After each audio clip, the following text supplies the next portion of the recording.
our last presentation will be Nourish and Nurture Organic Tree Care in Action. So I'm going to introduce you to our presenter. We have Nalani Vaughn here. I'll read a little bit about her and then I'll pass it over and let her take it away. Nalani is a seasoned fruit tree specialist with over 15 years of direct experience nurturing thriving orchards through natural, organic, and holistic methods. As the visionary behind Fruit Mommy, she champions sustainability and self-sufficiency, empowering gardeners to grow healthier trees while supporting their well-being and the planet. Whether you tend a patio garden, a school garden, an orchard, or just a few fruit trees, Fruit Mommy Organic Solutions is here to help your garden flourish. Passing it over to you. Thanks so much for that. Hi there, I'm Nalani from Fruit Mommy Organic Solutions, and today we'd like to talk about how to organically take care of a fruit tree and how to properly diagnose what conditions could be wrong with your fruit trees and then what to do about those issues. We're also going to be properly pruning a couple different varieties of fruit trees, and I'm going to be verbalizing while Omar, our wonderful pruner back here, is going to be actually performing it so that I don't have to do two things at once. So, okay. So first of all, I just want to give us a little bit of background here. We started this about 13 years ago, going out to different parks with little kids and asking their parents if we could let little kids come garden with us for free. So we would bring seeds, we would bring cuttings, and we called it planting in the park. And I did that with my little kids, and now my children are in college, and we have a pretty flourishing fruit tree business that's specifically designated on tackling some of the issues that you may not hear about. What we do is consultation and diagnosis, rehabilitation of fruit trees, as well as new planting. So one of the first and most commonly asked questions I have when I go to someone's house is, what is wrong with this tree and how can I properly prune it? And what we usually end up seeing is that improper pruning is one of the main causes of death for fruit trees. Usually that's taking place by just a little bit of lack of knowledge of where to prune the fruit tree and what's going to happen to the fruit tree once you make that cut. So in general, we'll come across a fruit tree and the fruit tree will present with cutting from the outside. So you feel like something's wrong, you feel like something needs to be reduced, but you're not sure where to cut, and so the tree has been cut from these branches outside. So that would mean like, oh, I feel like something's wrong here, so I'm just going to clip it straight across. And the first thing that happens is that is called a heading cut. When you just clip from the outside, and you'll see the difference in the cuts we're going to be making. We're going to start from the interior, and we're going to clean out the interior, and then we're going to lace it all the way around. So one of the things that happens if you cut from the outside in is that you ruin the energy of the tree. So the energy of the tree is all in the root system, and it's pushing all the way up the tree to the apical tip, which is the top of the tree. And along that, it's like a highway, it's dispersing. And every single time it gets to a point where it can no longer push its energy, it actually feels damage, it signals damage, and that causes the roots of the tree to send excess amounts of energy up to that damaged point that can never be healed because it's been chopped from the outside, so there's no longer any bud for it to push into. Now with the citrus, you may see recovery of that, but what will actually happen is you will have lost a lot of energy in that process, energy that you could use to create flowers and fruit and to have your tree thrive. So what we really focus on teaching is no cutting from the outside, always starting immediately on the inside, and allowing the energy to come up and always have a place to go. So all of these little branches are like highways, and they all lead to another little offshoot, and we want to allow all of that energy to continue to be dispersed all the way up to the apical tip and the outside branches. So the first thing that we're going to do is we're going to actually start in the interior, and we're going to prune the interior of a tree. So with the citrus, we're going to tip it just a little so that the V is like this for them to see. There we go. That's perfect. Okay. So with the citrus, this is a very commonly presenting citrus. So we have a whole bunch of little tiny branches in the interior and not sure what to do with them. So one of the things that we're trying to do is actually, I know there's a lot of wind right here, but usually we have a lack of airflow and light penetration within the interior of the tree, and that creates bugs and diseases, which further slows down the tree. So what we want to do is eliminate that possibility from happening. And the way we do that is we clip out interior branches to allow airflow throughout the tree and light penetration to the interior.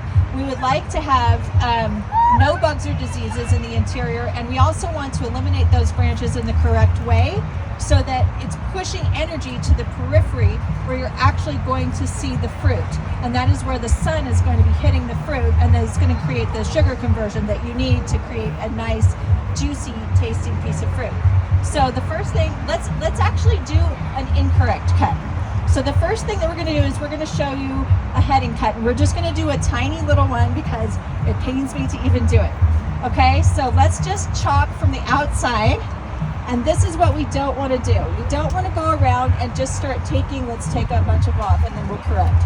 We don't want to start taking pieces off from the outside in order to like create this shape that we have in our minds of what a tree needs to be. We want to allow the tree to push as much energy to the outside as possible. So what we do want to do is we want to come into the interior and we want to start clipping all of the branches that are going directly into the interior. And I'm explaining this because this is going to happen very quickly. So like we want to have a little bit of background on what's going to happen. So Omar's going to come in and he's going to start clipping off branches from the interior that are going inside, creating congestion. And as he does this, let's clip off this one right here. Let's show an incorrect clip. So this would be an incorrect clip. And if you want to get closer, that's fine. I don't care how close you get. But what we're trying to show here is that we've tried to do a correct cut by creating a branch, eliminating a branch from the center. But it's called kind of being a lazy cut. So we have gone in and we've just clipped it as easy as we could, and it has left what's called a little nubby on there. So it's this tiny little piece of the branch that's left over. And actually, if you do that collectively on all of the branches, you're going to have a bunch of little nubbies. And so try to think about your trees at home. If you go back and you look at your trees at home and you start to notice that whoever has clipped their trees last has left a 1-inch little nubbies everywhere, those collectively are sucking energy from the tree and would be considered the same casualty as a heading cut. And of course we have little tiny branches, but think about a large tree with 3 or 4 inch size branches, and think about eliminating the head from a tree and just chopping it off right in the center and leaving this arm with all of this energy pushing and nowhere for it to go. What's going to happen to the energy is the tree is going to realize it's been damaged, and it's actually going to pull all of that energy back down, start over in the root system, and have lost a whole bunch of energy in the meantime. So we want to go through and we want to eliminate that little nubby by clipping at the collar. And if you look very closely, there's tiny little lines that connect each branch to the next branch, and there are 2 little wrinkles. You want to make the cut on the outside of that collar. So we call it a collar because it's like a shirt collar. So he's going to go in and he's going to correct the nubby right now.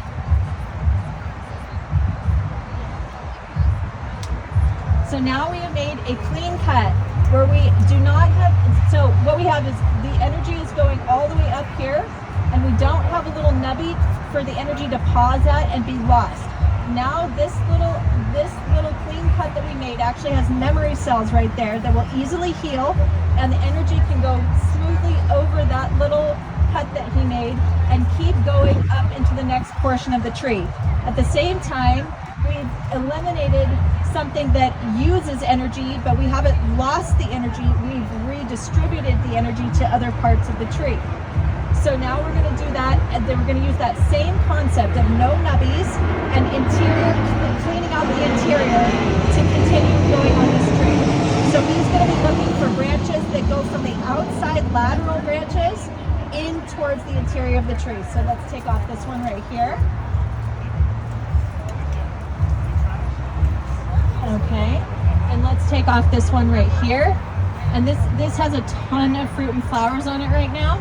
So I know it's like in your head it might be kind of hard and stressful to take off fruit and flowers, but what we are trying to do is there's no way that this size tree could actually create the thousands of little pieces of fruit that are over here. So we're trying to create good quality pieces of fruit and not stress the tree out at the same time. We want to love our tree and always be connected with our tree and try to receive signals from the tree, and so that she lets us know what's going on with her and we can help her. So we're going to continue on. So even this, we've got an interior branch that's going, and when you see it touch another branch like this and cross, that should be eliminated. We don't need interior branches that are going to grow together. So let's take off this branch here. Is that the same for regular trees or just citrus trees, the way we're doing it? So that's a very good question. Some of the concepts are the same and others will be different. So first we're going to do the citrus tree, and then we'll go to the stone fruit trees so that you can see a little bit more about how to shape the stone fruits. And then we're going to have a big question and answer for, like, we'll probably take half the time to do question and answers, because we could also just field questions about any nutritional deficiency, any weird bug problem, we'll go through all of the most common things you might see and help you eliminate those. And if you have pictures on your phone, we can diagnose right now and try to help you get through these, okay? So we're going to continue through here. See how we have this branch up here? And it's coming from the outside, nice big lateral right here, but it's this tiny little branch that's going into the interior. We want to clip that one out as well.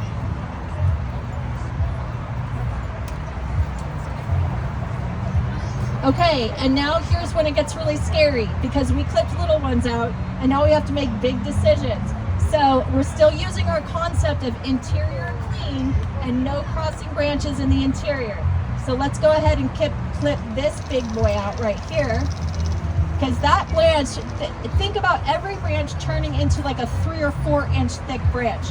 What is it going to do to the other branches? It's going to be smashing over the top. It's going to be full of leaves, so it's going to be very dark and dense in the interior, which is exactly where bugs love to live. So bugs like a non-windy environment that is really shady. So one of our jobs with interior pruning is not just distributing the energy to the periphery, but it's also to create an uncomfortable environment for bugs and diseases so that you do not have to spray. We are trying to eliminate the need to spray, because even, and of course spraying organics is great, but if we really be very thoughtful and mindful about what spraying is, let's talk about an organic oil and a little tiny pollinator or beneficial insect getting covered in oil. That is not going to be fun for them. So our job really is to try to eliminate that need altogether, and we can do that with corrective pruning. So we're going to continue through, and we have this really cute little branch full of flowers, but we need to eliminate her so that we have a nice open interior. So Omar, if we could clip that one right there. Okay, great. Now we're getting close to the interior being open, because this is a tiny tree. If you have a big tree, which we could not bring today because you could barely drag this one in here, there's going to be a lot more splintered growth in the interior, and you might spend a good 45 minutes or an hour really making sure that the interior is nice and clean, that you can step back and see through the whole thing. Okay, so now what we're going to do is we're going to come through and we're going to take out these last little ones that are down at what is called the crotch angle here. So this is where two branches would meet. And we brought this tree because this is something that you need to see. A point where 2 branches meet as a closed angle is more susceptible to bugs and diseases. So we also always want to be aware of the closed angles of our tree. And when we're going out into our garden and looking at our trees, we want to actually be inspecting our trees to say, oh, okay, let me look at all those closed angles. I wonder if I have scale bugs or any kind of bugs in there. Setting up shop, because that's where the bugs are going to be, is in these tight little areas that it's hard for the birds or beneficial insects to get in there and get out. And another reason we don't want to spray is specifically for the birds. So keeping in mind that anything that is, birds are eating bugs. So if you have, God forbid, a chemical spray on the bugs, the birds will be eating those and they will go through a lot of trauma, and we don't want that. We want the birds to be able to clean up your trees as quickly as possible without any harm. Okay, so now we're going to go through and we're going to try to do the same concept, but we don't have to be as aggressive when we do the exterior of the tree, because the exterior is actually going to be seeing the sunlight. So we're going to go through and we're going to start thinning little individual branches in between clumps of bigger branches so that we create more airflow within each section of branch. So let's clip this one here, and then we'll go faster because I realize I am taking too long. Okay, so let's start cleaning it. So we have a closed angle there. Let's take that off. Okay, let's come over to the front here and see what we can eliminate. So we have a dead, broken branch right here. Sorry about that. Okay, we also have another broken branch. This is called a dysfunctional branch. So we would want to take it back to where you have another branch coming out. Okay, great. So now we see, if we come in here, we have this cluster of branches right here. So we need to thin this cluster out so that we don't have a bunch of bugs. And this is okay to do as a young citrus like this because you are setting the shape of the citrus for the future. You want to be a little bit more aggressive than what you may be comfortable with, because if you are doing the right cuts in the right places, it is very hard to over prune your tree. I mean, now I say that, and then, you know, don't go home and leave it with two little leaves. But we really want to thin this out to set up the future for the tree. And we picked this Mexican lime because it's a nightmare to prune. There's a million little things. So you're going to see what it looks like at the end. So let's just start going through and thinning all of the little tiny branches. And doing a 360. And when we notice, there we go, that we have two main crossing branches, we're going to eliminate one or both of them.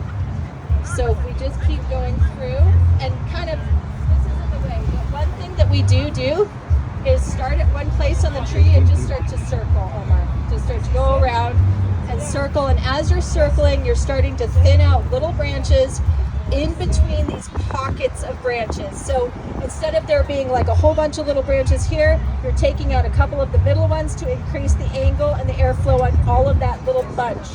So think about each little section of branches as a neighborhood. You're going to clean up that little neighborhood and then you're going to go to the next spot. Okay, good. So let's take out this guy right here. And then let's start thinning here. And one other thing that you can focus on is thinning out the tiniest branches and keeping the thicker branches. So that's what we're going to do now. So let's just keep thinning. And when we get to a spot where we have a really bad issue with crossing, we will take out one or both to make it more functional.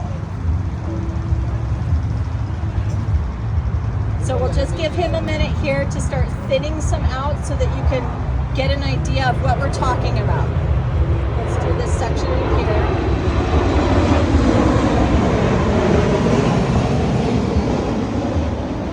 Sorry, let me go this way.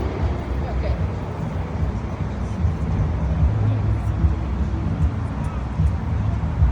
And as we're doing this, we're not just pruning, but we're really trying to focus on what is the quality of our leaves.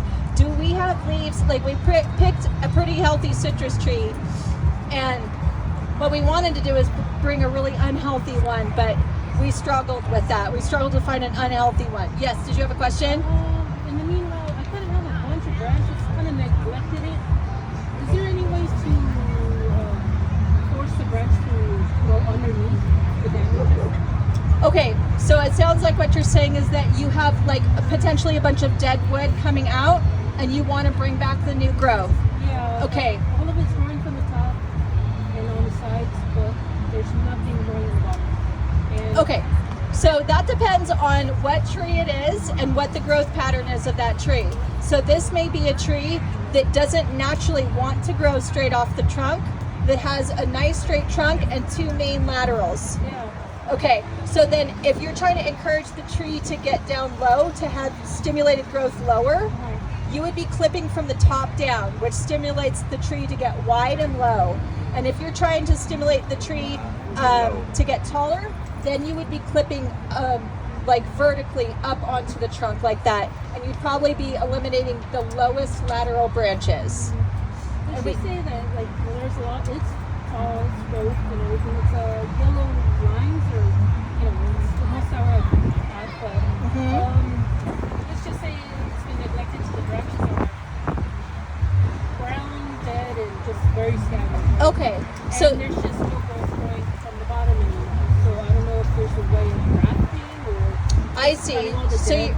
you're worried that the tree is actually dead potentially, or do you still see some signs of life? Oh no, it's very much alive. I just Okay. made it it's all the way to the top, Okay. and there's nothing growing in the bottom. Okay, so the number one thing you want to do is you want to eliminate all of the dead wood on a tree. So if you see any dead branches, those need to be eliminated in the exact way we talked about without leaving little nubbies. So follow the branch down to the connection point of the other branch, find the collar, and clip at the collar, not leaving a little nubby. So we want to eliminate all dead wood, all crossing branches, all damaged branches, all diseased branches. That's what we're going for. And then we're interior pruning, and then we're doing our neighborhood thinning. We're going at one point and we're rotating our body all the way around the tree until we get back to the same spot. And then most likely we do that at least 2 to 3 times to make sure that we haven't missed anything. And in the process of doing that, we are also inspecting our tree. This is a time for us to connect with the tree and realize that the tree is giving information to us. The tree is showing us bugs, diseases, and nutritional deficiencies. So for citrus, what's going to be the most common bug is called California brown scale, and that's actually going to be located on the majority on the trunk and the branches, and it's very hard to figure out that it's there because it looks just like the actual color of the trunk. But one way that you can identify it is if you have a bunch of ant activity, the ants are actually responsible for farming those little bugs. So they'll be picking up the adult bugs and putting them in different locations over the different branches, and those to allow a new little farm to take place, because the ants are drinking the honeydew that is secreted from the bugs themselves. The ants are actually not hurting the tree. They're taking benefit from something that's going on with your tree that could be eliminated in the first place. So one thing that you could do is start scratching the trunk of your citrus tree, scratch the branches, and see if you see a whole bunch of little white things flying into the air. And those would be the shells that are covering the scale bugs, which are very, very easy to kill. They usually, even just seeing sunlight, they are killed. So we want to, I often take like my little Mickey Mouse scrub brush that I've had for 13 years that my kids got me from Disneyland, and do a quick scrub on all of the trunk and the branches first, and see if I can get a lot of like little excess dander to come off of there. And that is literally going to be all of the bugs going away without even needing to spray. Now, if you have such a big infestation that you find yourself completely overwhelmed and needing to spray, you would still perform that first, because what we would like you to spray with is a raw organic neem oil, and not one that you would purchase in the store necessarily, because unfortunately they have taken out the main component, which is called azadirachtin. And if you look on the ingredients of something that you would purchase at the store, it would say clarified hydrophobic extract of neem, and that's what's not going to work for you because it doesn't have azadirachtin. So azadirachtin is this special component in the neem oil that allows the bug to, by feeding one time, to be sterilized and not be able to have any more babies, and that's done completely naturally without any kind of chemical effect whatsoever. The oil comes from the leaves and the seeds of the neem tree. So that's what azadirachtin does. It also makes them lose the will to feed. So you can quickly get a hold of multiple generations of bugs by using neem oil, but it is still a thick oil. So my message is give your trees a good scrub and learn how to prune the tree correctly, and you will never have to spray, which means you're not buying anything. And then you're not having to worry about beneficial insects accidentally getting covered in oil as you're doing it. But if you have a major infestation, most likely because your citrus tree has been in the shade or has such a thick interior of growth, that the shade has built up so much that these bugs have been able to really propagate themselves, then you may have to use neem oil. And so what we would want you to do, which would be nice and gentle, is get raw neem oil, which is available many places, but you'll know it because it's this thick brown real oil, and it smells garlicky, nutty, and that's what you want to use. And you want to make your own oil solution, which is going to be 1 gallon of water to 2 tablespoons of neem oil, and then a little teaspoon of like some organic dish soap, just to have the oil and water mixed together. And then you would shake this up in your 1 gallon sprayer, and you would gently spray only the affected areas where you see the infestation. And you would really focus on the fact that you're not doing this during the day when bees are active. You're doing this in the evening after all of the bugs have gone to sleep, all of the bees are gone. So you're really trying to prevent hurting any bees or getting the oil onto their little fur, anything like that. But you would still scrub the tree first before you provided the oil, because most time what is hard to realize is how many layers of insects are actually laying on top of each other. And so the oil is only getting to the top layer of insects, and you're not even getting penetration down to protect the actual branches of the tree. So we would recommend that, but this should eliminate all of that. So now we see that we haven't clipped everything off. There's still plenty of fruit and plenty of flowers, but we've kind of gone through this lower level, and we could even come back a little bit more, but we don't need to, because we have a good sense that you have airflow throughout the lower portion of the tree. And now maybe we would come up and we would do the same thing on the second level of the tree. So be circling around, doing each level of the tree, but also going in a circle to make sure that you're hitting every single part on the tree.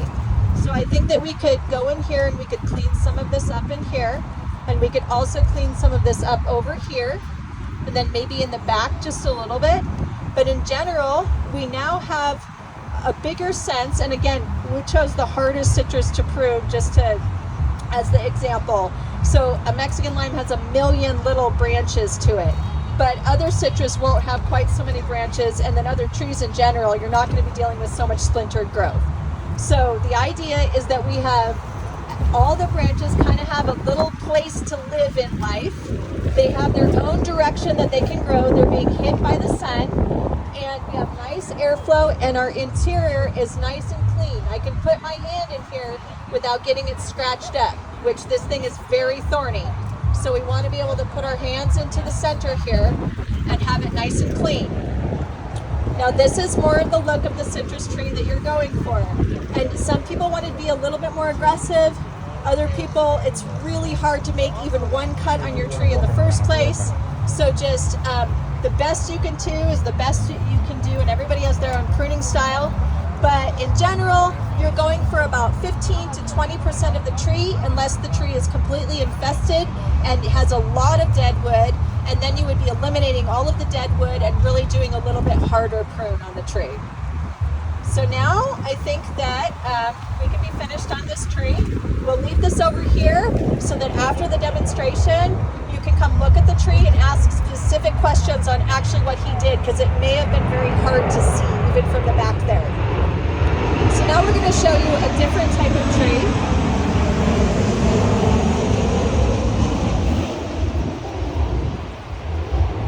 Stone fruit trees, so their pruning is a little bit different, but some of the concepts are the same. And what we have here is a whole bunch of congestion within the tree. So congestion equals closed angles, and we're going to try to open up the angles to make every angle more than 45 degrees. That's going to create airflow and sun penetration, and it's going to allow to set the structure of the tree for later on in its life. Okay, so let's go through here. And so one thing that you'll see a lot is you'll see one branch that starts with 1 and ends in 2. So what we want to do is eliminate, and in there, see, I can barely put my finger in there right now, so that's a closed angle.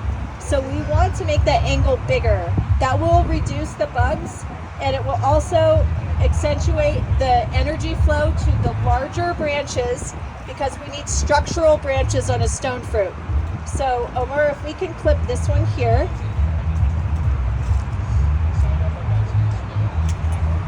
And then we'll also clip this one here. So we're looking for several things. We're looking for dead wood, and we're looking to, so now see my whole hand fits in there, whereas before just my finger. So this is the exact concept that we want to follow throughout the tree. So we're going to start with this angle down here. So this is a pretty closed angle, something like this on a big branch like this.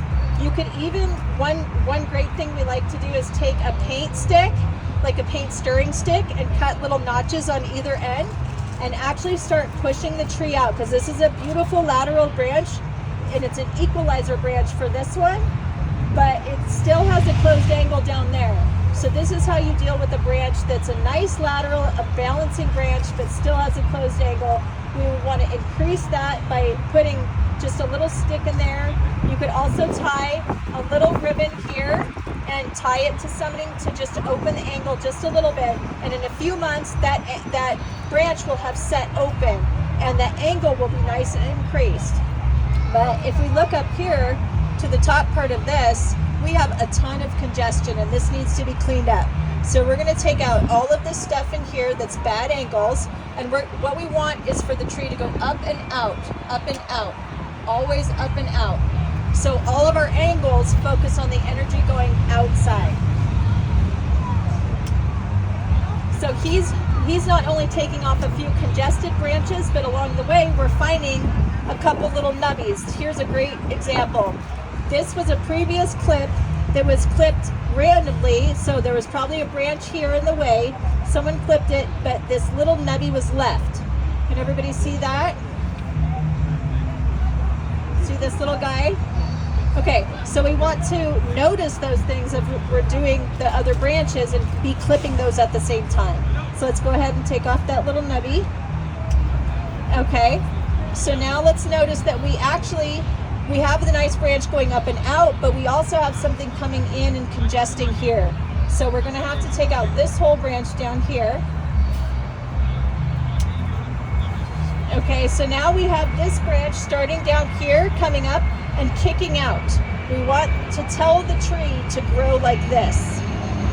At the same time, this actually presents with a little dead branch at the back. So we're going to take the dead branch off the back. Okay? And then we're going to do the same thing. We're going to say, okay, this is actually a really nice angle. I can get my whole hand through there. We're looking good there. Let's go up to the interior. Okay, this is not a good angle at all. What should we do here? Well, I know it's scary, but we have to take off some of these bigger branches to allow for the airflow. So this branch up here has kind of a cute shape, although we will thin it, but this is its main lateral right here. So we want to, and this lateral starts down here and it comes all the way up here. So we're going to keep this one and we're going to focus on eliminating branches around the lateral. So let's take off this one there. We also have a really closed angle in the back here that we're going to take off. So let's take that one off. Okay, so now we're starting to see a structure set up. You can see him through this, and that's doing a little better. But we notice that we have a branch that's going to be crossing over, so we'll take off this one. Okay, now we're up here. We have this branch here, but we've got this little tiny branch here. That's a terribly closed angle, so we're going to clip off this little one to open up that angle there. Okay, great. And now we're going to come up to the top of the tree. And we love this little candelabra thing up here, but it is a little congested. So we're actually going to clip out this interior right here to open up this angle.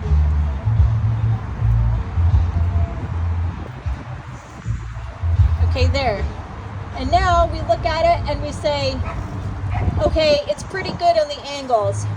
I may come back to that and decide later that I want to take out a couple little branches. I'm not sure right now. So we're going to leave it at that, and we're going to start looking for other angles that we can take off that we know for sure are too closed. And that's going to help us come back around to the final decisions that we want to make.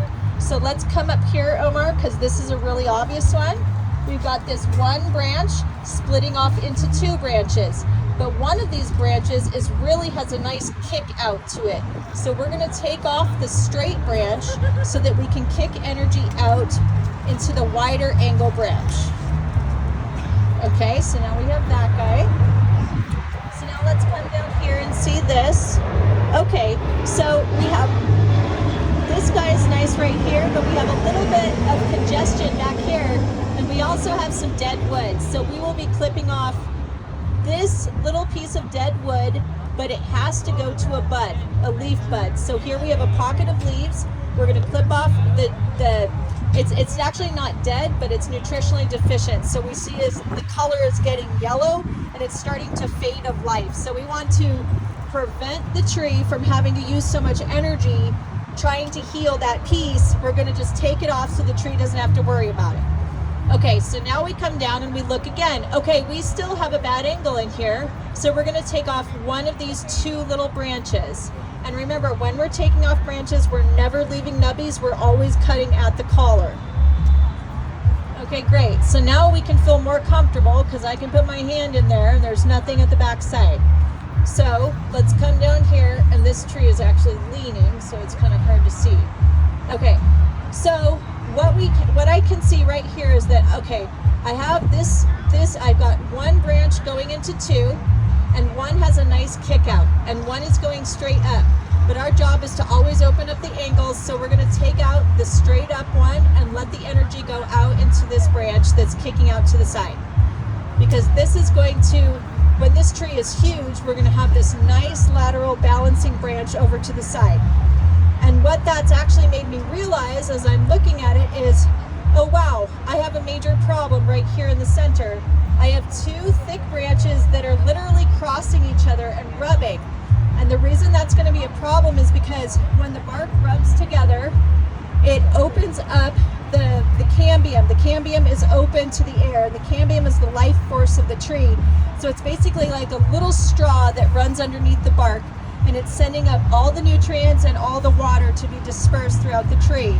And when the bark rubs against each other, that's going to come out into an open wound. So we need to make sure and eliminate that.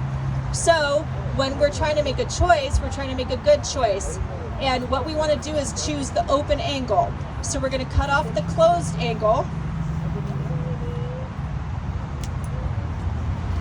Okay, but then we're going to evaluate that again maybe later, because it still seems to me that we have some crossing in here. So actually we're just going to go ahead and take out both of them. This is a case where we'll take out both.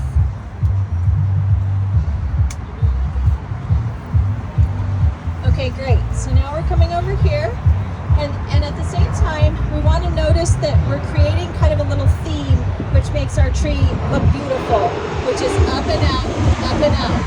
So let's go ahead and take off this little branch back here. There's another concept of distribution of energy which says that if you have the majority of the branches going up, and now you see a branch that's tipping down, now you're having the tree spread energy in a way that this tree is too small for that, and you don't want to have branches going in two different directions. So we've gotten to a branch that's actually tipping down, so we'll go ahead and we'll take this branch out right here. Okay. So now we see that we have a couple little lower branches, and they're also going to be rubbing.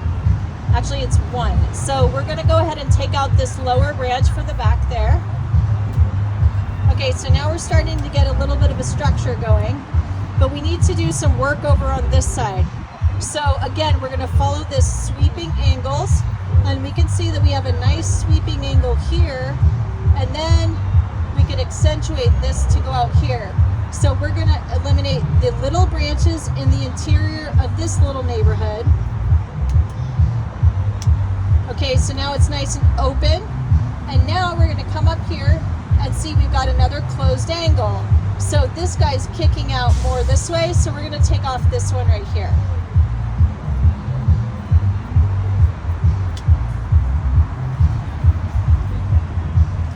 Okay, great. So now we're coming down to one of our last spots, and we can see some congestion in here.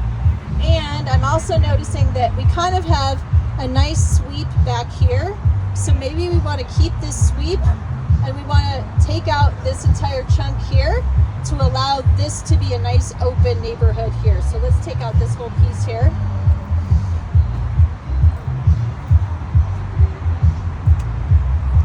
Okay, there we go. Much better. So now we're just going to do a little check here because I thought I saw some dead wood. Okay, here's some dead wood or dying wood right here. So again, we're going to find this tiny little branch to clip to because we need the energy to go somewhere at all times. So Omar, if you can clip the top right down to there. Okay, so we're freeing up energy there. Oh, okay, so now we see, yep, we got another bad angle here. We might as well take care of it because although it feels scary to prune, even in like a small tree like this, you're setting the structure for this baby tree to get big. And you're also eliminating the need to disperse too much energy to too many little branches. You really want to send them into less branches. So we're going to go ahead and take off this branch here.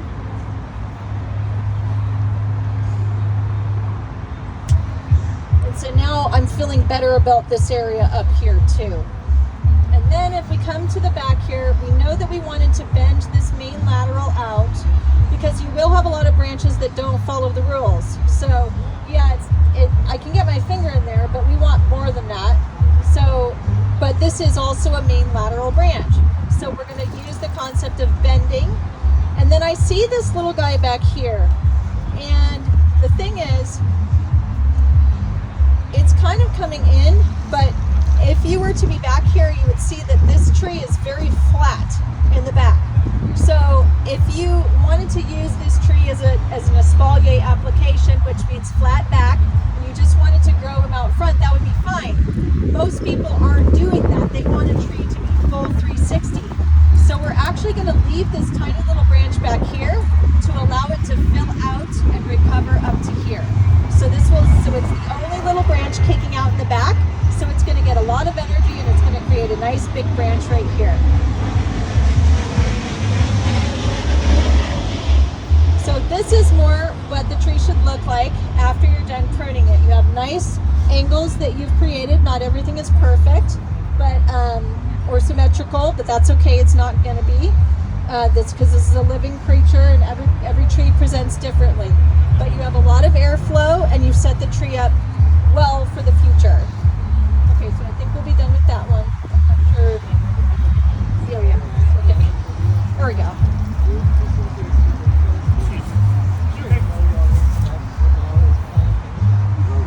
Do we happen to know the time? Oh, perfect. Okay, so now what we'll do, I didn't realize how late it was. We're going to do a quick micronutrient application using liquids, and then we're going to start questions. And actually, as we do that, we can be fielding questions. So real quick, let me explain the micronutrients. We have a large problem in San Diego County with the city water. We have alkalinity surges, which create a condition called nutrient lockout. And it's really a major problem for most trees and plants in San Diego. And it creates a condition where you may not see fruit, you may not see flowers, or you may see dying branches, or your tree just may be looking the same for year after year after year, not growing. All of that is related to the city water. And so what we use to neutralize the city water is called humic acid. And we use it in our own product called Rapid Response, which also feeds micronutrient deficiency at the same time as neutralizing the city water.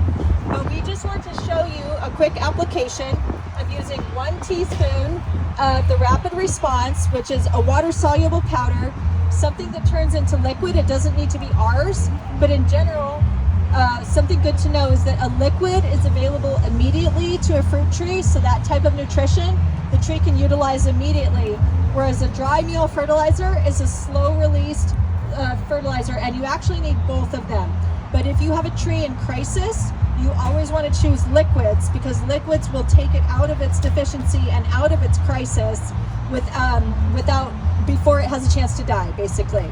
So, you know, it's like if you break both your legs, you're probably not going to drink a cup of chamomile tea, even though in general you treat herbs for everything. So we just want to do a liquid whenever the tree's in crisis, or whenever the tree is blooming or fruiting at the very beginning, because our city water also has a tendency to, like, you'll get flowers and fruit, and then all of a sudden you'll see them all drop to the ground, and that's alkalinity surge in the water.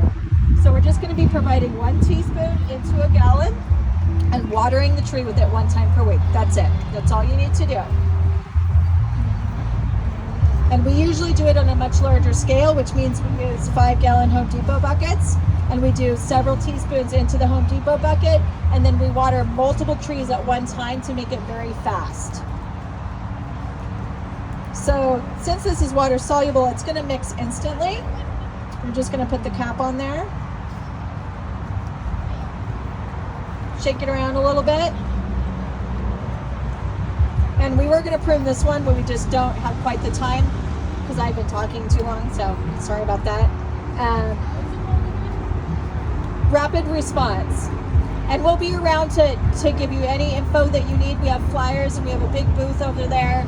We're actually doing a raffle for a free fruit tree at 5. So we're on our way out. We're right by the stage. So if you want to run over right after this, we'll wait for everybody to put their raffle numbers in, and then we'll draw for a fruit tree. So that anybody would like one, that would be fun. Okay, and then we're just going to apply this to the soil, just like it's drinking.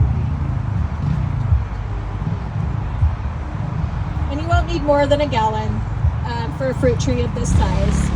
Larger trees, you may need 5 to 10 gallons, but you may only do it for a few weeks and then be done with it. So it's not a forever thing. It's usually fruiting and blooming, and when a tree is in crisis is when we use this. Otherwise, we would always be using organic dry meal fertilizers like kelp meal, worm castings, compost, things like that as your long-term nutrition. Okay, so that is our demonstration, and we are here for questions. Does anyone have any questions? Yes. Like I have this big mature lemon tree. Should I be yes, like that? Like absolutely. Even though it's old, like 10 years old now? Yep. Like Yep. So let's just show. He's asking, should he also do the same concept to a tree this large? And the answer is absolutely yes. This tree needs interior pruning, and it needs thinning all the way around the periphery. Exactly. Branches that are going inside, branches that are crossing, or really, really closed angles. Yeah. Exactly. Anything that's rubbing. Yep. Well, even if they're big, what you need to look for is it following the rules that we talked about? Is this a nice big branch that has a whole bunch of airflow and it's not bothering anybody? Or is this branch crashing through the center of your tree, creating a bug problem, a disease problem, or a rubbing problem? Yeah, and so just follow the ants and you'll find this California brown scale. And then just scrub it off of there. Yeah, and you'll be good to go. And then open it up so it gets more sunlight, and then you won't have that bug problem anymore. Yeah. Yes.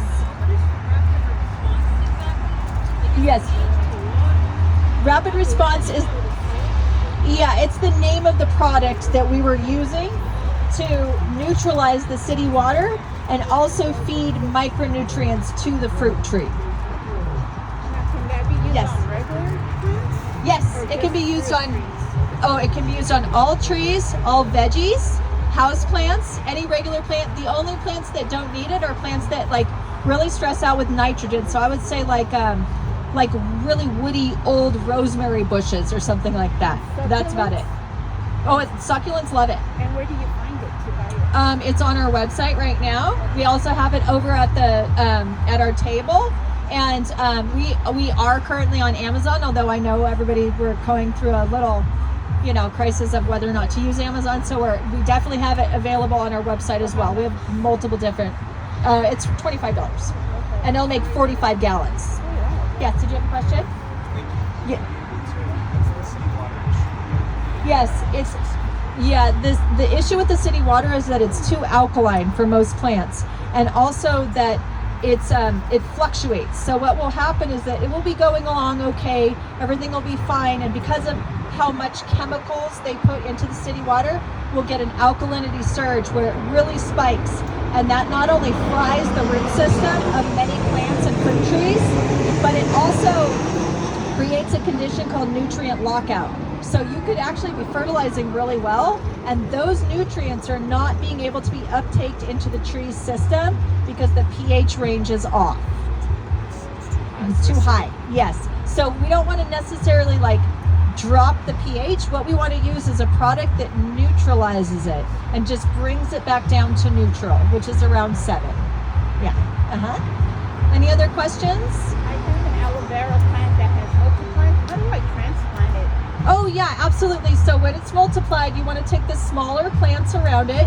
And aloe vera is very easy to deal with. So those are called pups, and you would just dig those up, and you would make sure that you had a little bit of the stem. That's where the roots are going to stimulate again. And then you can replant those around your garden using really good soil. And or you could plant them in pots, let them get larger, and then transplant that whole container into the ground. Right now I have them indoor. Oh, okay. So when you transfer them outside, make sure that you slowly acclimate them into the sun, because aloe vera likes a little bit more shade than what people may think. And also the sun is extremely, like there's lots of radiation from the sun. And so it can actually fry your plants, taking them from indoors straight outdoors. So people like in a shade, semi-shade. So what you would do is you would start by giving them like 10 or 15 minutes of sun a day and bringing them back in, and then elongating that time. Okay. Yeah, over several weeks. I still have a living tree, a small one. Where do I prune it when it's flowering, or how do I prune it? Yes, so just using the same concepts as what we did with this tree, pruning the interior, pruning all the congested branches, and there's a way to do that without taking off all of your fruit, but it's okay to take off fruit that is growing in the wrong spot. So just because it has a million lemons doesn't mean that that's good for it. It means that most of the lemons could be smaller or not taste as good. Right So now they're small. How do I make Right. it larger? by pruning off the interior and spreading spreading the energy to the periphery of the tree, so that it's only fruiting on the outside of the tree. Less lemons. Where do I cut it though? I mean, Yeah. how far do I cut into the branch, or do I chop off the whole branch? So you wanna usually chop off the whole branch until where it connects to another branch. Okay? So let's say you're trying to remove this branch. You need to take it off all the way down here. Correct. Because if you just cut it right there, that would be called a heading cut. And that would actually be hurting the tree further. Yeah, it's ruining the energy of the tree. Yes, and there's a little wrinkle right there, and you'll cut on the outside of that wrinkle. Yes, and that way the energy will flow into the rest of the tree and not be wasted, basically. Yeah. Yeah, no problem. Yes. Yes, absolutely. So we do free consultations, and we also do free classes. So anybody who wants to host us, if you have a group of 10 or more, we will do a free class. We'll come to your home, we'll come to your organization, we'll come to a community garden. You could just book me, and we'll come and we'll diagnose whatever you have there, and we'll do the whole thing just like we did today, but we'll do it on whatever plants and trees are presenting at that place. Yeah. Yes.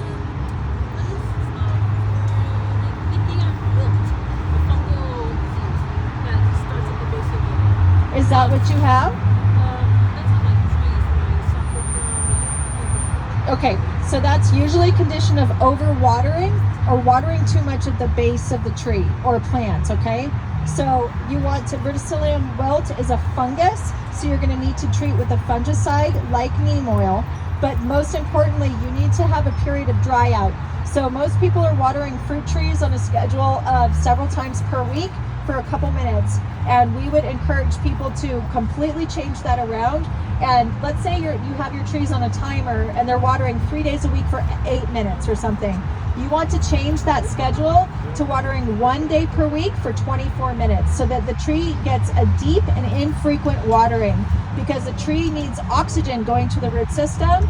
And so if you let the tree dry out and then be deeply soaked, and then dry out and be deeply soaked, you actually increase the root system of the tree, and you safeguard the tree from diseases like Phytophthora, which is a root rot syndrome. And verticillium wilt is much like that. Is it better to put coverings in plastic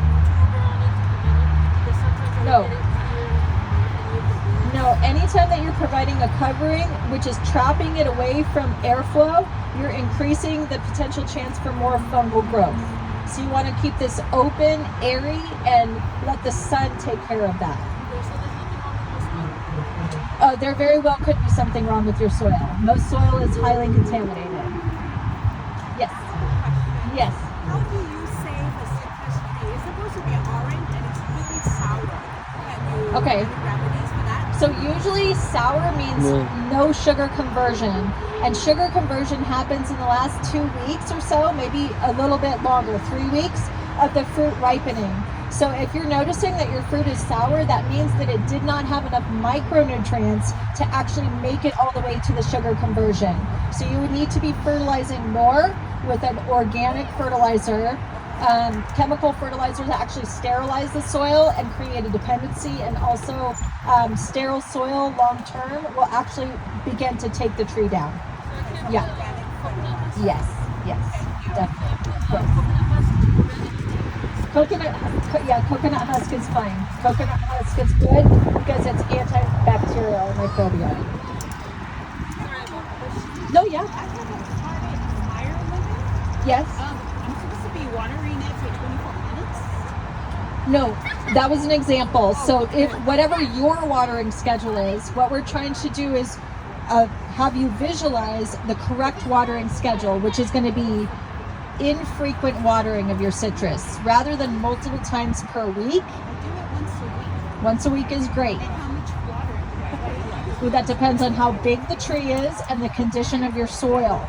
So you may want to connect with us over at our booth where we're going to do our raffle right now, and send us a picture so that we can help you diagnose your specific issue with your tree, and then we can help you with more information, because the gallons really depend on the thickness of the trunk, as well as the location, as well as the soil type. Oh, it's in a pot? Oh, okay. Then overwatering, so you would probably, so then what we would need to see is the pot size and the size of the tree, and I can help you go with 5 gallons then. Now all those clippings you did, can you replant those? No, yeah, they're dead. They don't root from those clippings. What about the second one? That definitely does root from clippings. Yeah, those are dragon fruit cuttings. We're actually giving those away. So if you would like one of those, you're welcome to have one. I think we're at our time. Okay, great. So, yes, we sure do. And if you meet us directly over there, you'll see all the plants in the corner. We're going to do our raffle right now, and we have a flyer with all of the information that you need. Yeah, it'll have everything that you're asking. So thank you so much. I appreciate it. This